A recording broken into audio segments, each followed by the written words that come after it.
Yeah, yeah. Lock the door on him. Lock the door on him. Can you hear me? Hood postman. Hood post. I heard it, Mel. I've almost heard the volume.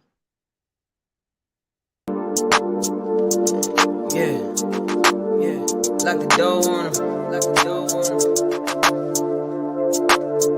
Hood postman.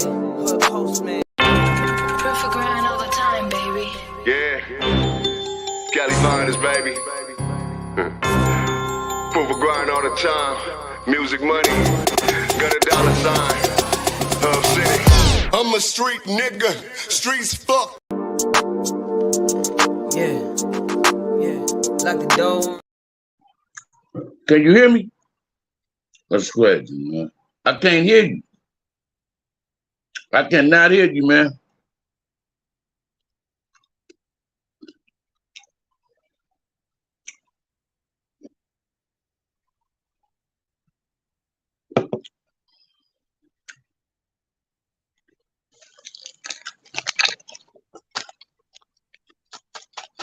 Melly Mel. Yeah. Can you hear me now? Yeah, I can hear you. I can hear you now. Okay, cool. Right. Man. Yeah, yeah. Lock the door on him. Lock the door on him. Hood postman. Hood postman. Reporting live. Reporting live.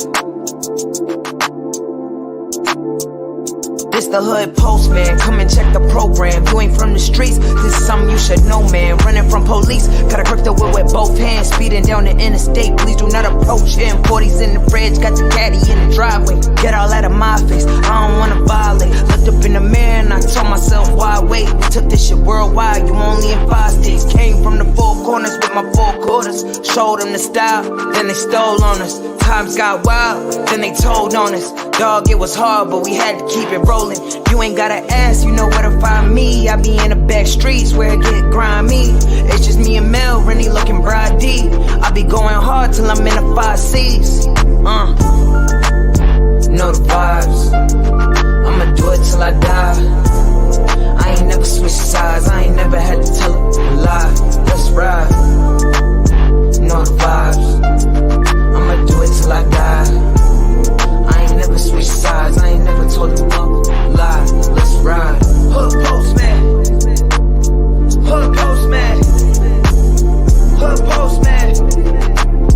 Hood postman. Hood postman. Hood postman. Hood postman. Hood postman. Shout out to the Mailroom Nation, the Mailroom Goons. I am Professor Melly Mel, the Hood Postman. You know the vibe.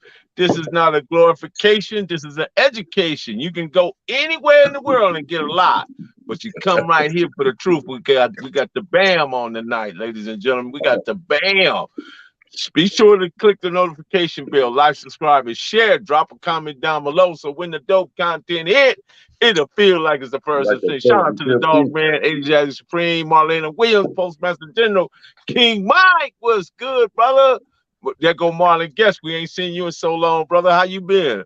Hopefully everything is okay with you today, people. Shout out to Rennie Loken. That's out on the live. Be sure to follow. Ain't that but a beat podcast with Rennie Loken? Funny. Shout out to you. Let me say this, man, before we get started. What's that? The universe has isolated you so you can find your soul purpose. See, people don't understand. We have a soul purpose in this world. And it may seem like you'll lose friends, homies, relationship. All that seem to be true. But finding your path and passion and purpose is in life is worth more than any of that stuff that I just named. Any of that. Yeah. You know, for whatever your soul is, you will find your treasure. Just know that, man. Wherever your soul is, you'll find your treasure in this life, man. I'd like to welcome the Bamm to the room with the Emoja Hubari Ndugu, Umoja Mbari Hundugu. Man, Barbie man, we gonna get it in. We gonna talk about gangsters, prisons, and politics, and we gonna talk about that, how that thing really defined and how it breaks down, Bam. And I can't think of nobody more important to have the breakdown for that prison, whatever went on inside there, those level 4. We're talking about strictly level 4 prison, where there's no plan, there's no last tag, grab butt, all that. Everything is at a high level and very serious. There's no fights. Man. It's fights now. I'm talking about during your time. What year did you actually get to the 4-yard? I got to the 4-yard 1984. 1984. What was it? What did you anticipate when you got there? I had already heard about Old Folsom and San Quentin. Them the only real 2 prisons in California: San Quentin State Prison and Folsom State Prison. Old Folsom. Did I want to go there? Because Andy Harron there was in San Quentin and Old Folsom. I wanted to go to San Quentin first. Because San Quentin was like a bit.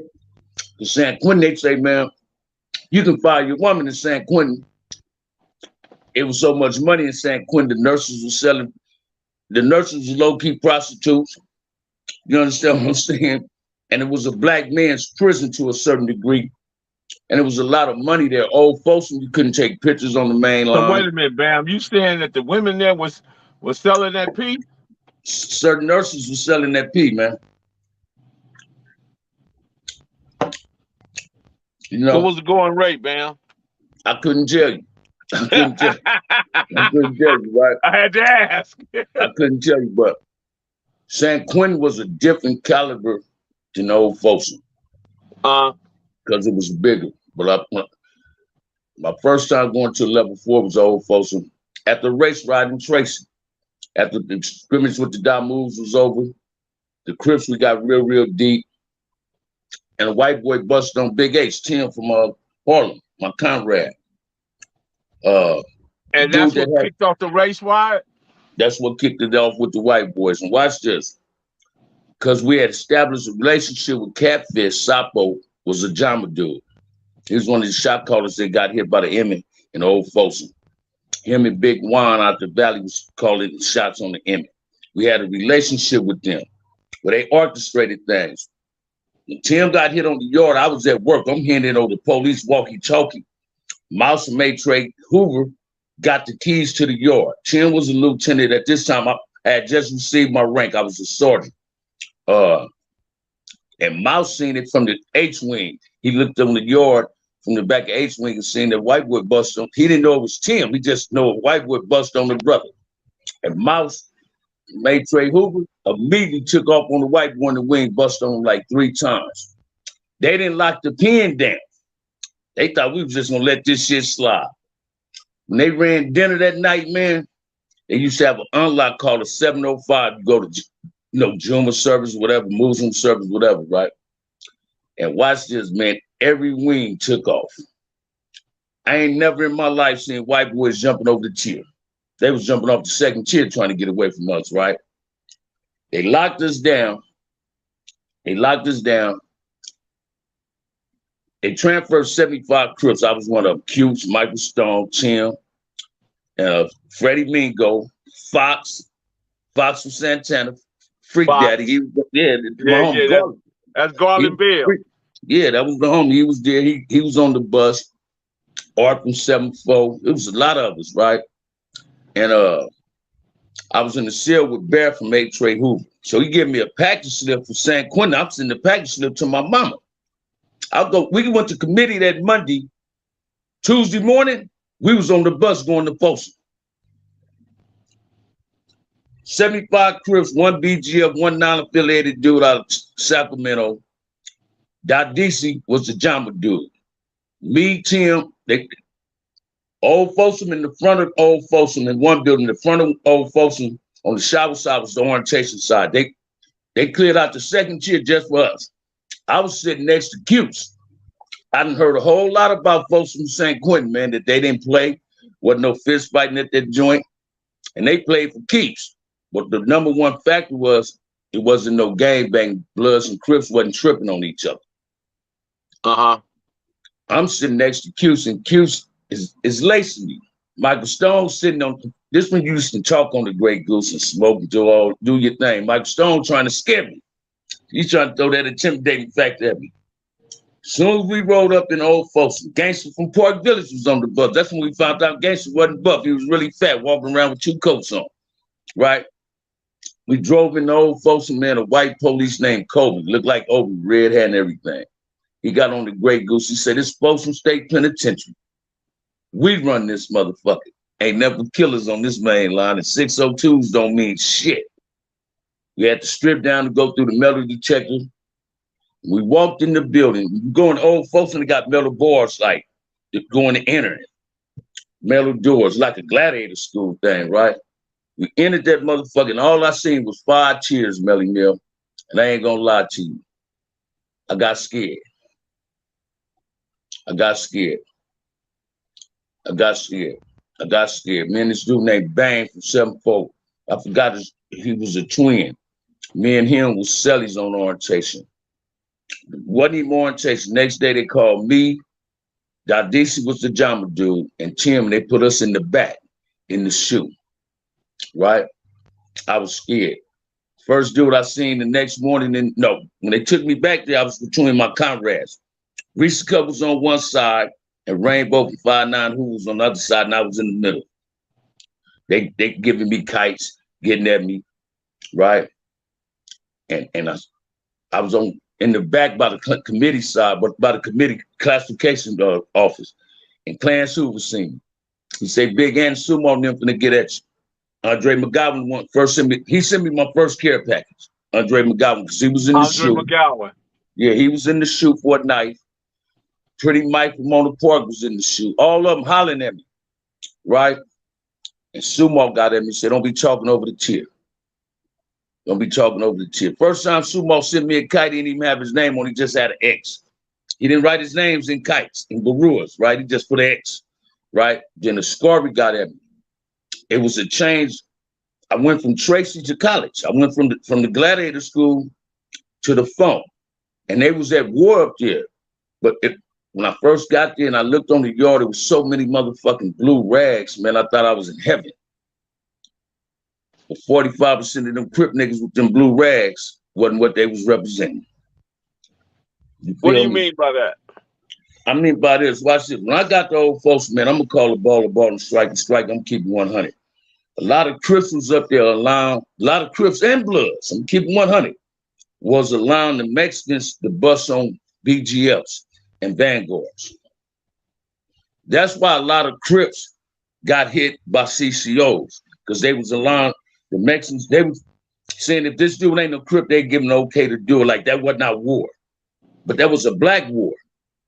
You feel what I'm saying? Because when the enemy first took off on the Jama up there, they hit all 5 shot calls. They feel if you kill a head, the body gonna die. CCOs got the Folsom and changed the whole atmosphere. A lot of dudes thought was tough. Listen to me, man. What do you mean by that? What do you mean by that? They changed the whole atmosphere. Because we brought, watch this. We brought the noise. We brought that Crip noise. We didn't get there to just show you that we Cripping with our rags. We Crip from the heart. We showed that Crippers is a choice, but we pro-black. We Crips. We Crips. If you take off on any brother, we gonna take off too. And we had a whole lot of cleaning up to do, and a lot of homies that was from people's sets and from the cities got handled. They wasn't, because they watch this, man. A lot of us was brainwashed into believing that BGS was our enemies. But they wasn't our enemies. They are our enemy when we going at each other. But when it comes to a race thing, we don't supposed to allow another race to just step to a brother. You feel what I'm saying? I experienced that by the Bloods, a lot of Mexican whack on me in the county. But that's because of that divide and conquer people. And brainwashing to believing if they don't represent what you represent, this is what it is. So when I got out the shoe, they put me in 3 buildings. I was on the first shoot with a dude named Bear, Henry Kelly, never forget. And a Mexican dude came to the cell with all the brothers' names that got out the shoe. I seen my name. I said, man, that's me. What's up? He said, want to know if you BGF. I'm black. I'm black. That's all I said. I ain't say I was a Crip, and I said I'm black. Bear gonna say, oh man, he young nigga, you finna get me out your cell, nigga.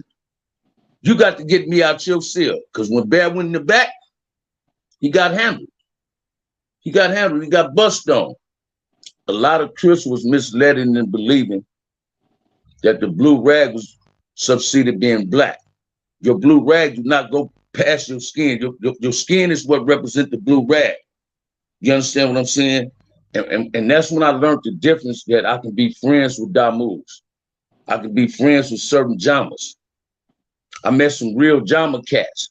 And when I first went to Tracy, I thought BGFs didn't like Crips, so I didn't like them. I had a very low opinion of them until I met Sapo and Big Juan, right? Catfish hooked me up with his niece and everything. I met Faru up there, right? These dudes were some solid brothers. And when CCO got there, we brought a new atmosphere to Folsom. Let me ask you this, Bamm. Was there any rules in the Constitution that stated certain things? Shout out to Cynthia Nunn. Matter of fact, we had a great time, myself and Bamm, at Cynthia this weekend. We got to sit down and Cynthia fed us really good, and we got to enjoy the people. Oh, it was amazing, everybody. Everybody in the chat, it was amazing being with Cynthia this weekend. So, Bamm, was there any rules in the Constitution, like maybe you had 10 points, I don't know, 5, I don't know, that stated certain things? Watch this. Go ahead. That's all the Constitution is rules, man. Okay. Respect your comrade, love your comrade. Don't disrespect a black woman. Don't disrespect your comrade family. Those is rules that's part of the Constitution. Because you was up under the Constitution. The Constitution is nothing but structures and rules, man. It's not saying you turn. Watch this. Because now watch this. I'd have had cut on me if I'd have turned Jama. Because now I'm no longer a Crip. I got cut on me. Me being CCO getting taken away from me being from Compton Crip front hood, right? Because whenever somebody approached me and say, where you from? I never did this. This CCO. Man, I'm from Compton. I'm from front hood. What's up? Right? Now you get a whole lot of dudes. Watch this, man. You get a whole lot of dudes that say this and say that about CCO. What they really didn't like about CCO is that we pressed the line. When CCO was the only Constitution, Blue Magic, first it was Blue Magic, then CCO be with that. But when it was just Blue Magic or just CCO, it wasn't no set tripping amongst Crips in prison. You didn't have Crip on Crip melees in prison. Everybody was saying, oh man, them dudes BGFs, man. They into the blackness.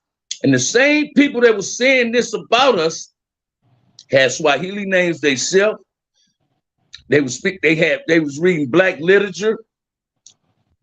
So is you contradicting us just to get a brownie point, right? And trust and believe this. If Mac Thomas would have been in the pen and Raymond would have been living and been in the pen, they would have been generals of CCO as well. Trust and believe that. Now, watch this. CCO was an educational machine. Did we like busting on homies? No. Every homeboy had received the benefit of the doubt to come represent themselves if their name got put in the hat. Right? A lot of people thought what does that mean when you get put in the hat? That means your name is out there in a fucked up way. So you got to come within your case. You need to present yourself. When people was getting hit in old folks, it was because their name was in the hat. When Sumo and them came and the Scarby and them and Tabori and them came from San Quentin to Folsom, they came to come to the main line. Folsom put them in the back door, put them in the chute. That's because the Crips on the main line was dropping kites in. Don't let these San Quentin Crips on this main line. They finna change the whole atmosphere of Cripping. And they knew that. Watch this, man. I've seen 100 dudes. That's exaggerating saying 100. But I've seen at least 25 dudes when the war really started popping, take the blue rag out their pocket and put a blue Bible in the pocket. Like that's going to prevent the Mexicans from wanting to bust on you when this war go on. Right? Crips brought the thing up there. So anyway, dudes was doing, they was misled with a whole lot of myths that felt that they should have hated the Jama cats when they shouldn't hate nothing that's black. Level 4s wasn't on that level. San Quentin was, out of all prisons, San Quentin, them dudes functioned under a certain strong structure. So bam, next thing you know, here come another structure of Crips coming. I believe, now they say the structure came because they felt CCOs was BGF, junior BGF. They can say That's whatever why they I'm want going to to say. ask you, do you think most of the constitutions that was, whether CCO, Blue Note, whatever, derived from from the I believe it. BGF? I believe exactly. If every one of the constitutions is a branch of a tree of the Jama. Okay. That's just Bamm opinion. They ain't call it what they want to call it. But I kept it Crippin' in there. I didn't represent the three letters I represented was CCO and OFH. You understand what I'm saying? Not BGF. I wasn't Jama. Do I got Jama friends? Yes, I do. But watch this, man. Ain't it strange that the only people speak ill toward CCOs is Crips that wasn't CCOs? If you have some dramas, Kumis come in here, they say, man, CCOs was with the business. CCO law was the Crip law. We didn't allow set tripping. If a homie was in violation, trust and believe you got talked to. Only reason you couldn't get talked to if you ran out of tell on somebody. But it's all forms of discipline. See, that's what people don't seem to get either. They think we was out to hurt people. We was out to build Crip in an organization way. You had the crack academic coming. We wanted these Crip dudes that was getting this money. Watch this, man.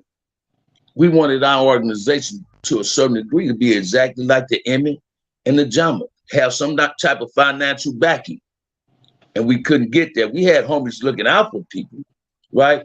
We taught people, watch this, we had political science taught in the shoe. All this. There was a lot of Crips and Bloods came to prison that really couldn't, only thing they could spell was their last name in their neighborhood. Wow. And Crip, right? But the prison, prime example, Master Cody ended up writing a book, but he got that knowledge how to be articulate from being CCO and being in prison. You understand what I'm saying? I know a whole lot of Crips. I ain't gonna say their name, but I didn't read letters and they was misspelling the word the. How can you misspell the? That's crazy, right? But a lot of people pointed fingers at CCOs. CCO no longer exists. Only Crip collective exists as Blue Notes. Why is there so much chaos and confusion amongst the Crip collective in prison if the Blue Note is the only collective for Crips? In all actuality, Blue Note law supposed to be the Crip law. Because when CCO was in existence, CCO law was the Crip law. We the one cleaned up the backyards. We the one, if this is jacket on, we the one, you couldn't just, Melly Mel couldn't come on the yard because he seen one of his partners he didn't like. You had to go, come on, man, it's a protocol in prison. And people understood that. Now it's not. Then you get these youngsters, so these dudes got cut on them. Them dudes got this. And man, if somebody had cut on them dudes, you dudes wouldn't be walking the main line. They didn't understand that dudes like Sumo, Marcellus, Heron, Big Ant, Michael Stone, I'm talking about Compton Crips. Them dudes paved the way for a lot of CC riders to be able to walk them yards. They was there before us. And they kept it cripping, and they was into that blackness and all that. You understand what I'm saying? You hear all this other shit? Watch this, man. Some of them niggas didn't even 4800 didn't even want to let CCOs come in 4800. That's why I went to High Power the first time I came down to 4800. As soon as I go see OSS, I get shackled up and get put over in High Power where Heron was at. Because the police didn't like CCOs either. They didn't want us in the Crip margin because they said, oh, y'all like fighting the police. Y'all better come up here and change some shit. They didn't want nobody that knew how to organize some shit and bring some unity amongst the Crips and have it set. Bam, do you think that the CCO made it better or gave you the insight to understand that the Damu car was actually your brother and not your enemy? Yeah, I learned that from that. Because when I first got to Folsom, I walked to the dining hall and I seen the Damu cell in one building. On the first tier, had a red rag for a curtain, a red rag for a blanket and everything. Like, damn. Nigga just slob shit. Excuse my language, no disrespect, Cynthia. None of y'all that's any of that's Damu. That's what I said. As soon as I hit the main line, Knob got at me and about 2 other West Side Pyrus got at me. What's up, Bam? I didn't have a problem with a Damu. Biggie Rat from Bounty Hunters called my mama and found out, and he came and told me you getting to visit Sarah. I found out that them dudes wasn't my enemy. That if I'm not around my people, them is the ones that's gonna really protect me. See, watch this, man. All that new shit that came later on when the Mexicans and the Crips started beefing, this new generation separated themselves from that because they got so caught up in being Klansmen in a black body. They don't want to believe that and say that about themselves. Or we're gonna let the Mexicans stab the Crips. Then at the end result, the Mexicans and the Damu started beefing. I wouldn't have never allowed a Mexican to approach and brother. Because when you go to prison, George Jackson said, for every one brother go down, 10 of them must get hit. We must represent each other. I was against BGFs too, man. I ain't like BGFs when I first came to the P and Melly Mill because I was under the assumption they didn't like us. But half the BGFs that was in Tracy with me wasn't real BGFs. They was just folk. They used to say 415, which is Kumi now. But Kumi wasn't in existence. They didn't have a structure. The up north dudes like the Damus. They didn't like Crips based on the reputation of what they heard about Crips. They felt as though, well, we snatch persons, we rob people, and all this. Then we heard the Jamas when at Raymond, the Jama poster tried to bust on Raymond when he first went to Tracy. You understand what I'm saying? Bad Habit Rabbit told me this and said Raymond stayed down. So I had to keep it crippin'. My idols and mentors kept it crippin'. Sumo, James Miller, them, Marcellus, them, Big Heron, Big Scory. Them dudes kept it crippin'. Hoover Joe, them. You understand what I'm saying? But as always, Crips' biggest defeat was Crip on Crips war. Our worst enemies was within our own core. Crips is our worst enemies. Damus is worst enemies. Could no organization respect another organization out of jealousy? They ain't gonna admit to that. They ain't gonna admit to that.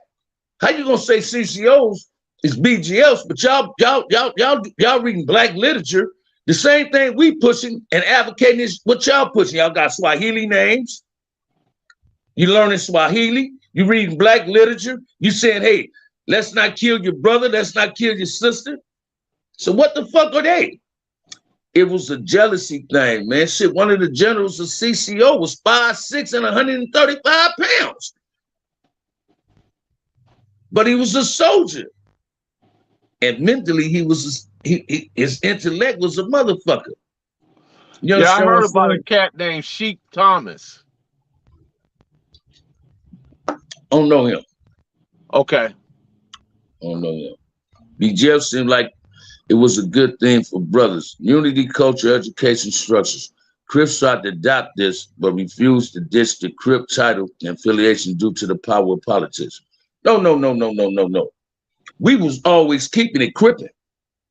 We had the same ideology as them. Once we hit level 4s, we had the ideology of other BGFs. We for blackness. Let's not use the N-word. Let's not call sister bitches. It's all about doing that. We wasn't finna let nobody dictate our program. See, that was Stand the Man. That was wrong. That what was wrong in prison, Melly Mill. Jamas want to run everything. Now I got a lot of respect for Jamas, for Roof, IT, all them, Kenny Carter, Eddie Hawthorne, all them real Jamas, Rochelle McGee, all these dudes. But listen to me. You can't be a revolutionary Monday through Friday, then want to be a goddamn dope fiend on Saturday and Sunday. Say that again. You can't be a revolutionary Monday through Friday, then Saturday and Sunday when it's visits, you're a dope fiend. You understand what I'm saying? You can't, that don't work. The revolutionary will not be televised when you're trying to do. You can't represent both. You understand what I'm saying? Did you think it weakened the structure? I would think. Exactly. It weakened the structure. A lot of dudes, a few key ways that turned Jama and came back home.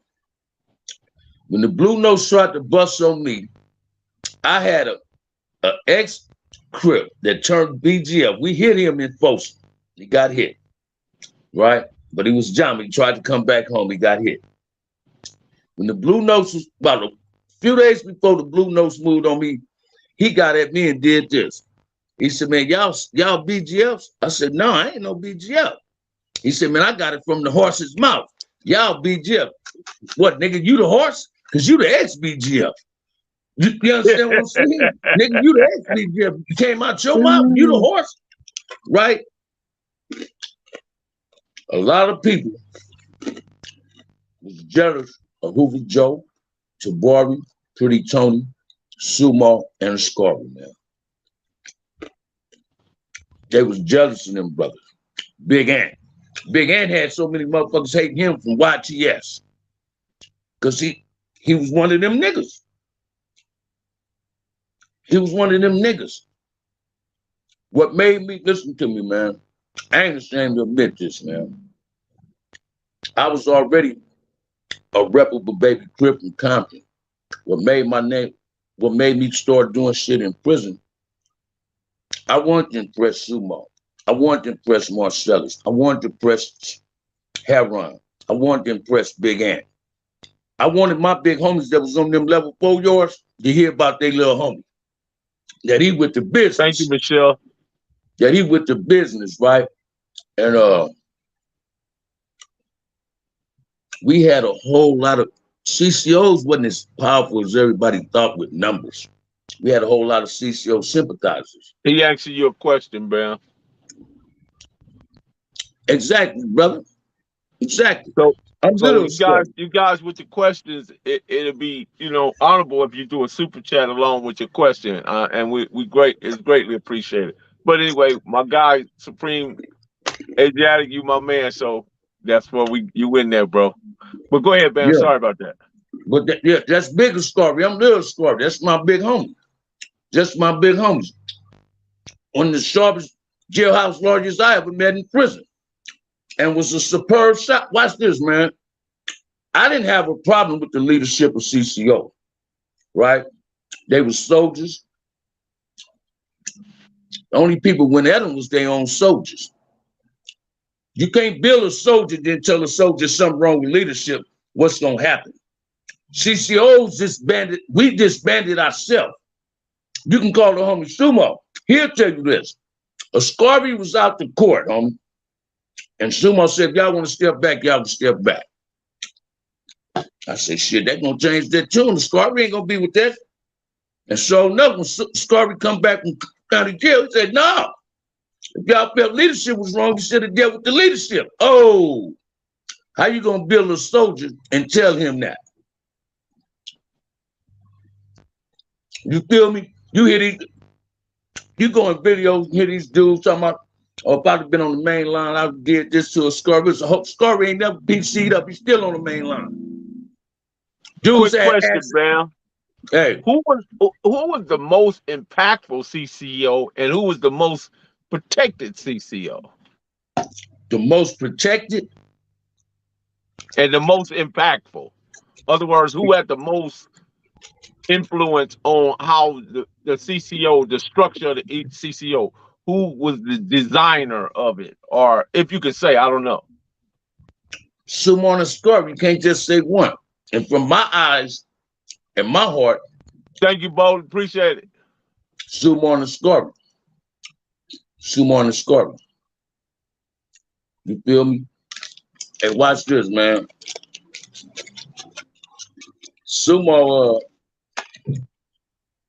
was a dedicated warrior, a superb leader, as well as Scarby. Right? Did they make mistakes along the way? They probably did before I got there. But They couldn't have made no mistakes when I followed their lead, right? Because we would have been a blemish on me, it would have been a blemish on Sumo and Scorpion. Pretty Tony Neal, Tabori, Big Ant. A lot of dudes in Folsom that didn't come from San Quentin, that was from Compton and turned CCO, they turned CCO because Big Ant turned CCO. Now, they ain't gonna tell you that. But when CCO got to Folsom, y'all was so down, why y'all had to turn, why you turn CCO? Why you didn't just roll by yourself? Anthony. You feel me? Structures is good, man. Structures is good. It separate the weak from the hard from the soft, the weak from the strong. I forgot to tell you that, Bam. DJ Vegas was trying to pull up on us Saturday, but we had already left. Oh, yeah, pulled up? Yeah. Oh, man, I sure wanted to see DJ Vegas, man. Sorry about missing you, homie. But, yeah, that's what that was, Melly Mel. Watch this, man. And I don't even like saying this, but I'm going to be honest because we're talking pretty positive. Heron was CCO. But before Heron was CCO, Heron was a Vanguard. My homie had big rank in the Vanguards. Watch this. We'd have been some cold motherfuckers and Heron on that Vanguard door and said, hey, make them niggas turn CCO. You feel what I'm saying? Right. Heron was one of the most respectful Crips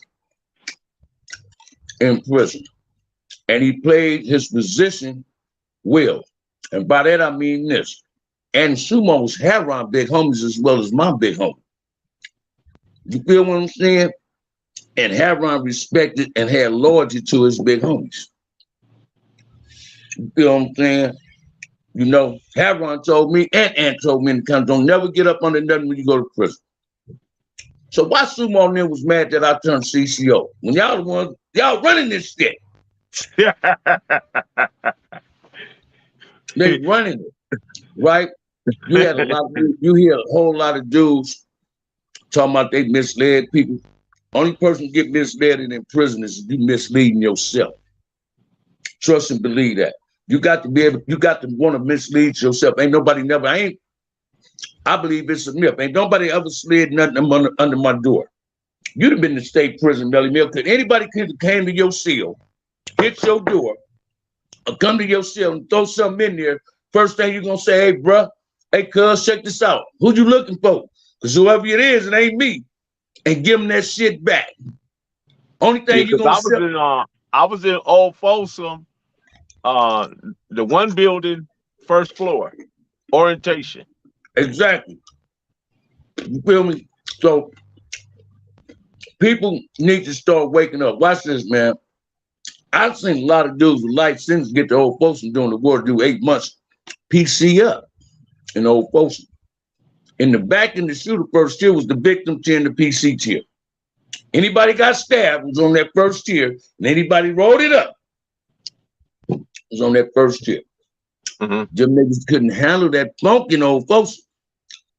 They wanted to get up out of Old Folsom. Went to them level 3s, ain't never went back to another level 4 or nothing else. But they got a whole lot of negative shit to say about what CCOs was doing. People really need to give CCO their props. We brought the noise. Some real Hispanics to tell you, oh, them CCOs was with the business. We brought the noise and we had a hell of a structure. Did we make some mistakes down the line? Yes, we did. When Sumo and them gave me some power and let me run a yard, when I went back to Tracy, I had the keys of the yard. That shit went to my head, man. People started saying it was too much power for me. I didn't give a fuck how much intellectual knowledge I had obtained. It went to my head. I became a bully. Let me interject this. Then, did that mean you ran the workout program as well in the CCO? Or when I went to the hole in Trace and Soledad, as soon as I go to the hole on the yard, you seen in motion, man. 1, 2, 3, 4. Here we go. CRIP. I'm starting the Crip Caters and I'm running the machine, baby. Right? I was nothing more than a sergeant. When I went back down to Tracy, a lot of dudes came from old Folsom and San Quentin. And it was under the watchful eye of CCO. And a lot of them was paranoid. Coming at me, telling my man, I hope I ain't in the hat. I was cool with Big Your boy Hat. Corey from Bakersfield say, what's up?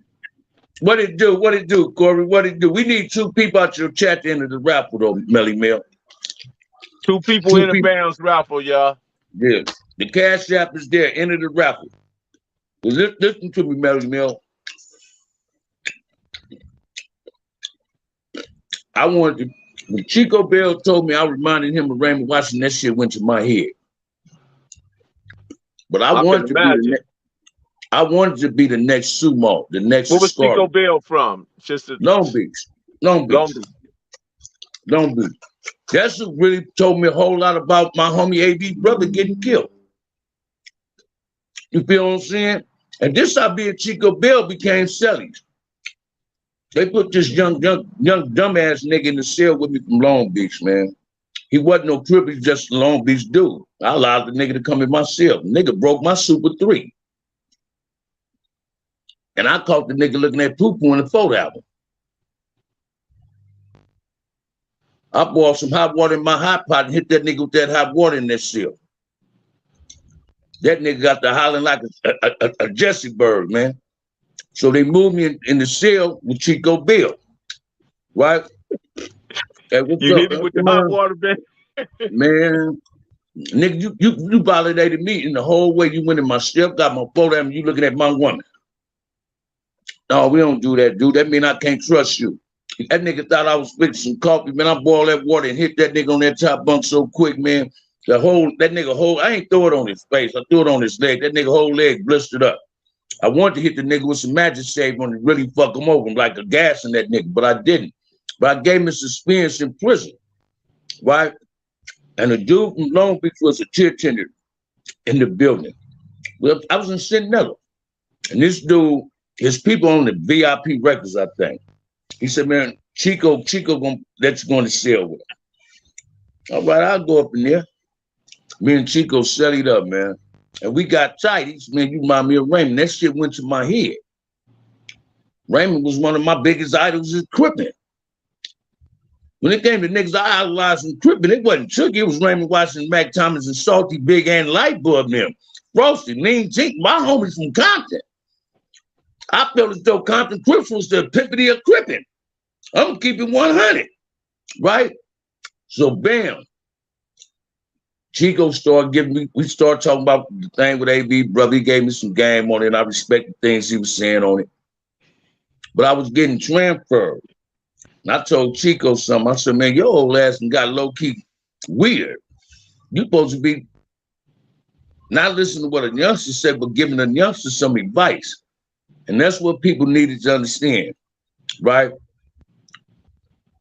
I never been misled in prison from no OG Crip except one dude named Mark from Folk Trade Avalon.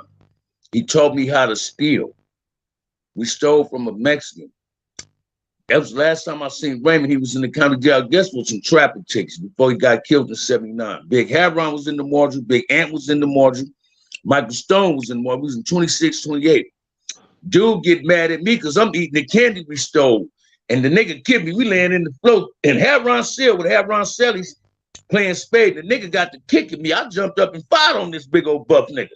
He was down from Tracy.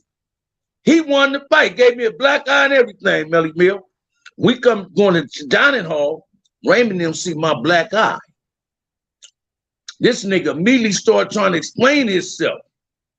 Hey, let's get out the line. Let's go back to the mortuary. They whooped his ass. Not because I lost the fight and he gave me a black eye, because he taught me something he shouldn't have been teaching me. He taught me how to steal. So I was one of them niggas that really robbed people in the penitentiary. Man, I robbed people in the pen, Melly Mill. You'll get killed for stealing. But if you take it, you got a whole lot of support. And I never robbed no brother that I felt was with the business. I always robbed the busters because they had it. They thought they was that man. Shout out to Ghost.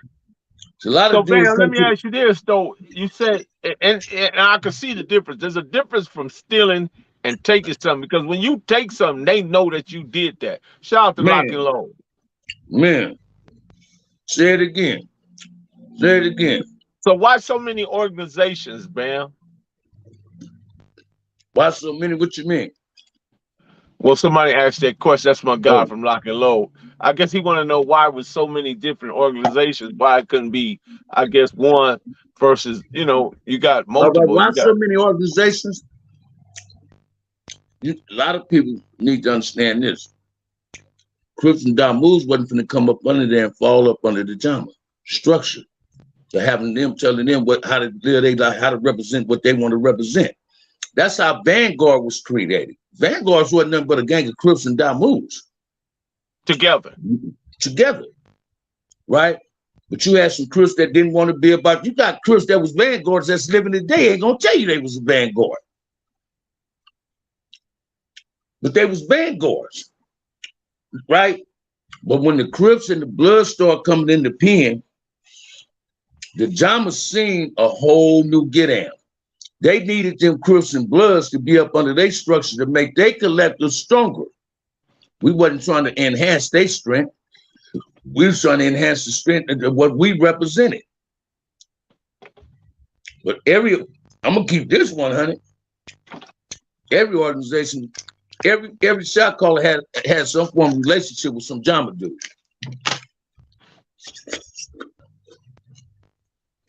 Was there some form of manipulation in that? I don't know, right?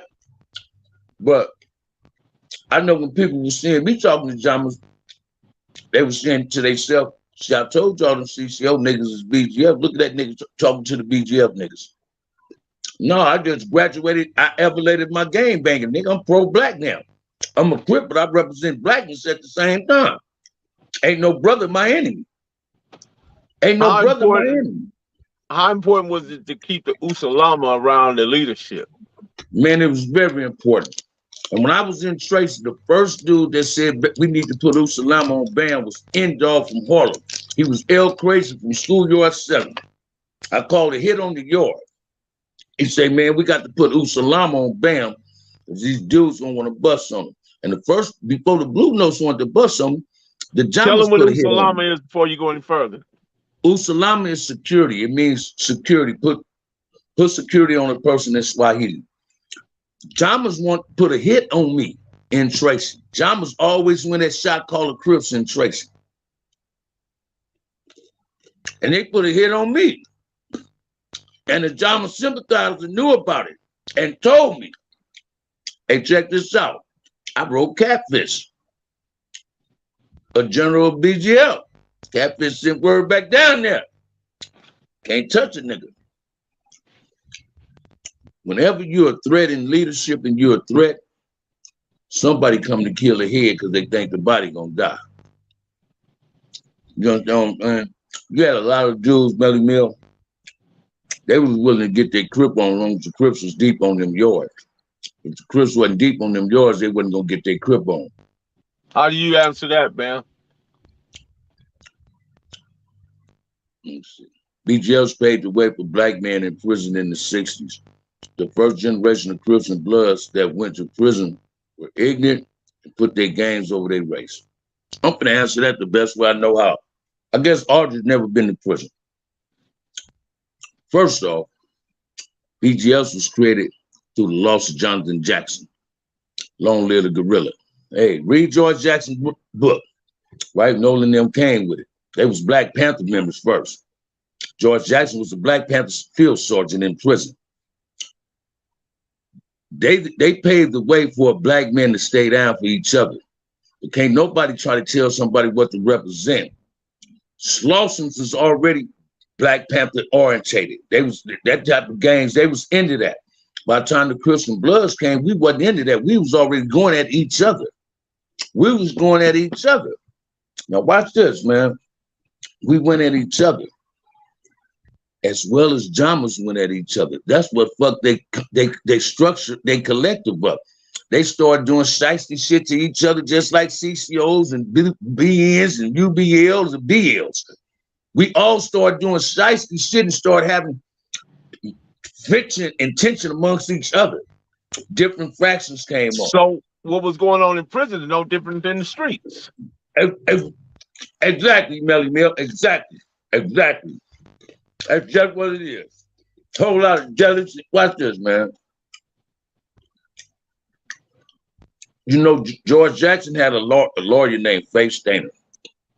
A brother out of Oakland came to prison for shooting her ass up. Now, who do you think hit him? BGF. BGF. But he was a BGF, a different faction.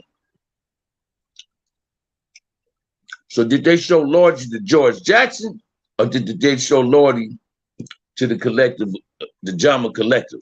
They showed loyalty to George Jackson. Thank you, brother. Yeah. Watch this. BGF might have paid the way for brothers to stay down in the penitentiary.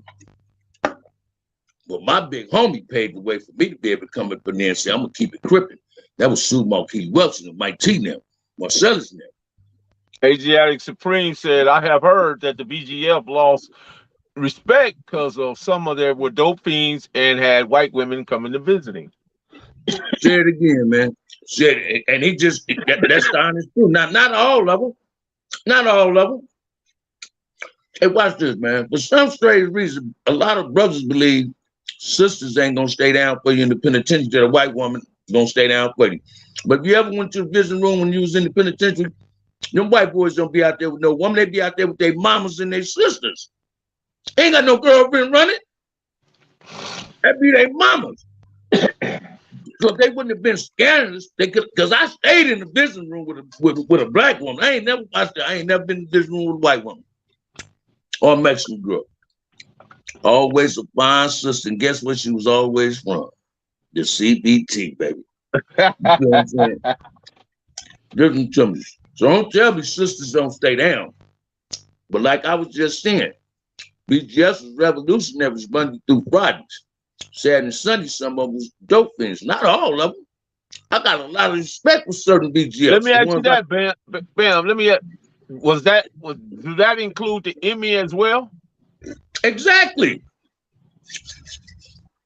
Why do you think half of them debriefing and going to them yards? They was dope fiends, man. Boxer Ramirez said in his book, listen to what these dudes that talk about the Emmy on YouTube, they say that them dudes, drug played a role in destroying they get at. Watch this, man. If you ever watched American Me, now I ain't talking about nobody I hope don't know Hispanic, take this the wrong way. I'm just giving some game tonight. When you first watch American Me and the boy up in Central Juvenile Hall, the chubby little Mexican dude do this. Hey, Holmes, let me holler at you, Holmes. Hey, Holmes, he's not Rasa. He's not Rasa. He don't supposed to be a part of the Rasa. Guess who ended up running the Rasa? The one the fat chubby dude was saying he don't even supposed to be a part of this. You feel me? But he was just a hell of a leader. But dope played a role in it. I ain't never got high and went and killed nobody. I was sober first. I went and got high later on because I'm gonna need a defense. You feel me? But listen to me, man. Dope, except the Crips and Bloods. Drugs played a major role in all organizations before Crips and Bloods. Drugs played a role in them having tension amongst themselves. George Jackson joined the Panthers after he created John. However, Henry Newton betrayed George. Before George died, he stopped giving him his book profits to the Panthers because he had no longer trusted him. Man, let me share this with you, brother. That's your truth. I'm respect that already. Jonathan Jackson didn't even supposed to go in that cloakroom by himself. He supposed to have been in there with some Black Panthers, brother. So how was the Jamas created before the Panthers? Before he turned Panthers? When they say the Panther girls the one helped get him the books. Watch this, man. We all got Free the Drongo, wasn't Free the Drongo, Jonathan Jackson. Watch this, man. And he wasn't taking them out of court. The DA, the judge got killed in that Marine courthouse. The DA got paralyzed. Now he's a judge. When I got busted on robbing Macy's out there, I got busted in Marin, California. I went in front of the judge so I could get expedited to LA on another case, right? What I'm saying is, a lot of people believe George Jackson started Jama. But Jama never came about after George was dead. They wasn't saying Jama to George passed away. Now, I can be wrong. Watch this. I can only tell you when Crip started and who started Crip. I can't tell you who started Jama because I've never been Jama. But from my experience and the dudes I talked to in prison, this how it came about. That George wasn't just portrayed through Henry Newton. Henry Newton betrayed his damn self, right? The Panthers supposed to went in that courthouse with Johnny. They sent a 17-year-old boy up in that courthouse by himself because he had so much love and loyalty towards his big brother. George laced his little brother Jonathan from the penitentiary, man. Once he became became an intellectual up in the pen. You feel what I'm saying? So if you read this letter when he wrote his brother, after his brother got killed, the letter he wrote in his Soledad book, brother, he said, "Long live the gorilla." Never in any other paragraph did you hear the word gorilla. Right on, Will. You understand what I'm saying? No, and no other part of the book did you hear gorilla till after his brother got killed. Long live the gorilla. Yeah. You feel what I'm saying? So I'm not, and I got a lot of respect for artists. He pops in my show. I'm not trying to have a debate with nobody on this. I'm telling you, I was a keyway, a CCO member with rank. I was a dude put in work in prison. I was a dude that fought the police in prison. I was a dude that hit Emmy. I hit Waupi's, Mahindas in the penitentiary. I bust on a few clips. Keep me 100 and some down moves. I'm not tooting my horn. I'm not glorifying this. I contribute to what I wanted to do. What made me open my eyes towards my blackness wasn't because I was CCO. It's because I read the Soledad Brothers. I became a hell of a George Jackson fanatic. Once I read George Jackson, I said, fuck God. Man, excuse me, God. I said, fuck God. How can I believe in somebody to create a world like this and my race the only one getting fucked over? That's what George Jackson said in his book. You understand what I'm saying? Watch this, man. The spirits of George Jackson can talk. A whole lot of motherfuckers be surviving in prison. You get busted. If the police search your cell today in prison to see some George Jackson literature, they're going to take it. And they might think you BGF and roll your ass up. You feel me? But I need two people in the hood and postman to hit my raffle. I'm in here. Y'all need to hit my raffle. This has been a good live. And as always, it's like the 1st and 15th where you get hell of a content at. Drop it like it's hot. You feel me? Hey, Bamm, let me ask you this, though. Yeah. It seemed to me there were 2 constitutions. Well, people say that. People say that. But I'll tell you this. It was a central committee and a subcommittee. I'll give you that. Okay. I was on the subcommittee. So is that, so to speak, like the right hand can't let the left hand know what the right hand is doing? Exactly. Exactly. So But certain knowledge is like, even in government, there's certain knowledge and secrets that's privileged to the executive that ain't privileged to the judicial or the legislature. Yeah. Well, you understand? The central committee was nothing but the generals, man.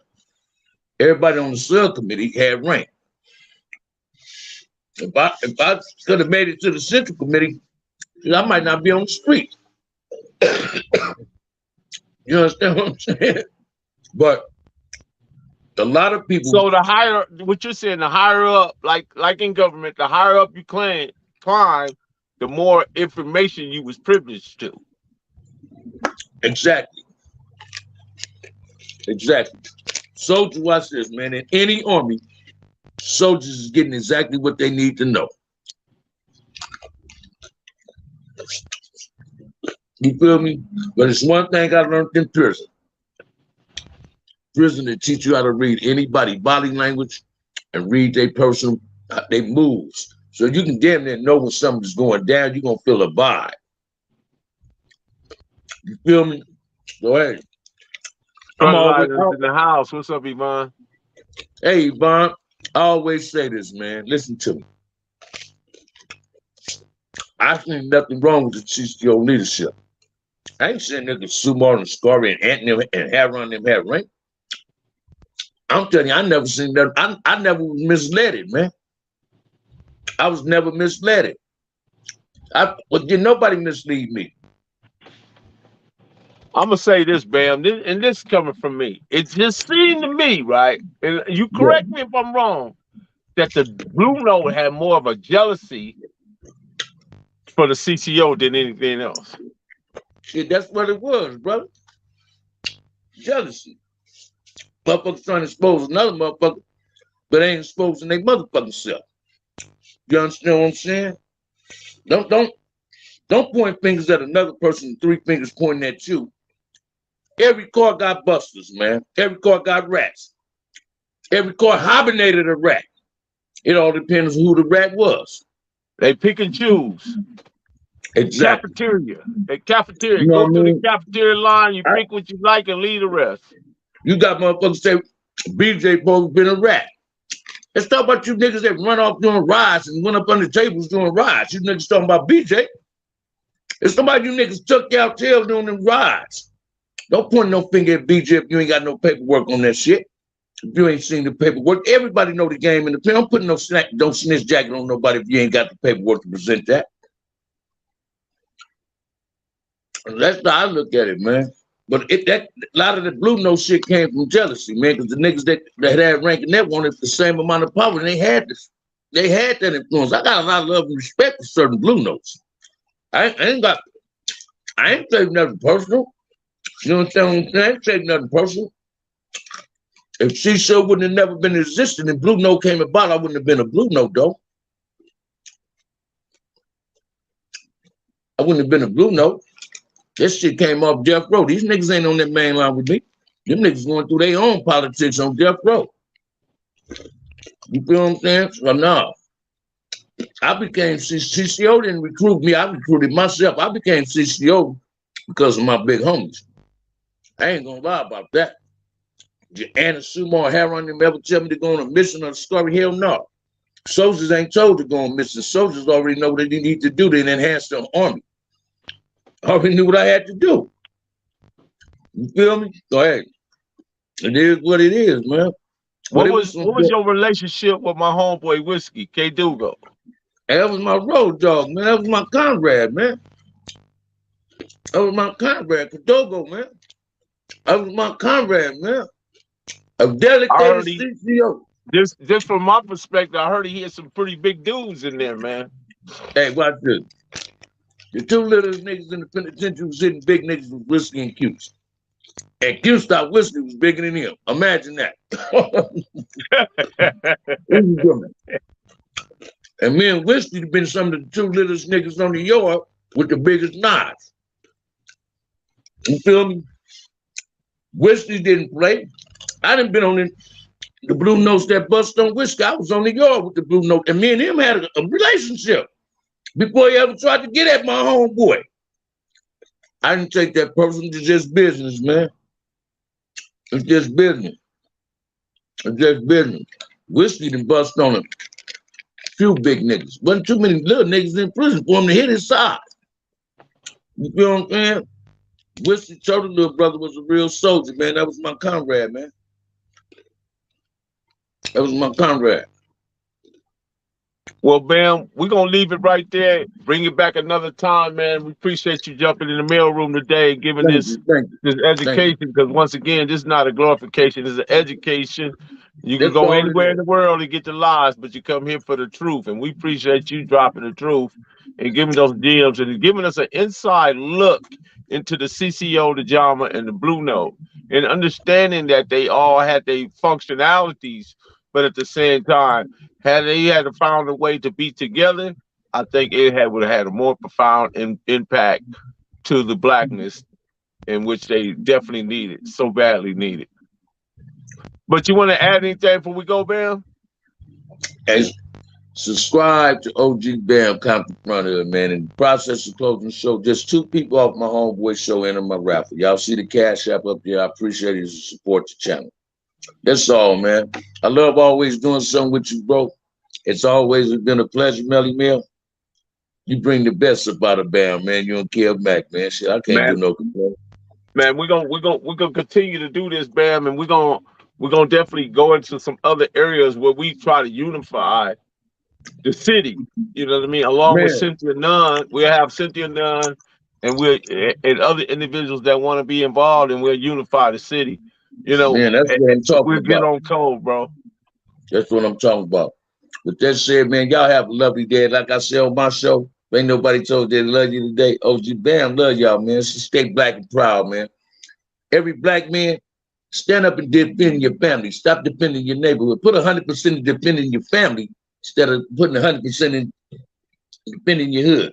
If you give your family 99% and give your hood 100%, you're a deadbeat dad. Hey, baby.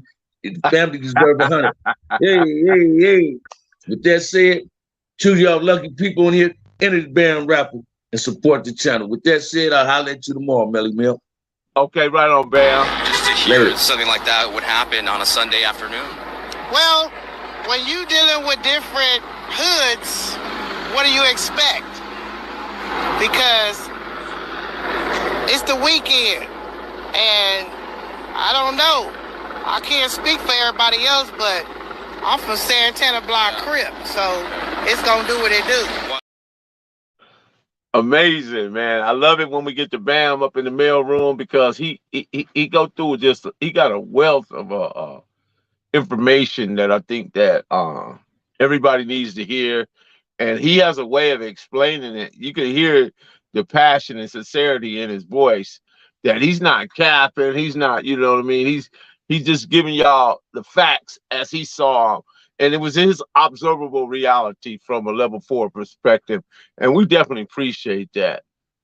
He raffling off t-shirts, bro. So you can go over there and catch it. I think that we're gonna continue to build on this and try to understand the dynamics of Black people, what their experiences was and what their traumas was, because we learned the 3 systems: the symbolism, trauma, and repetition. That's it.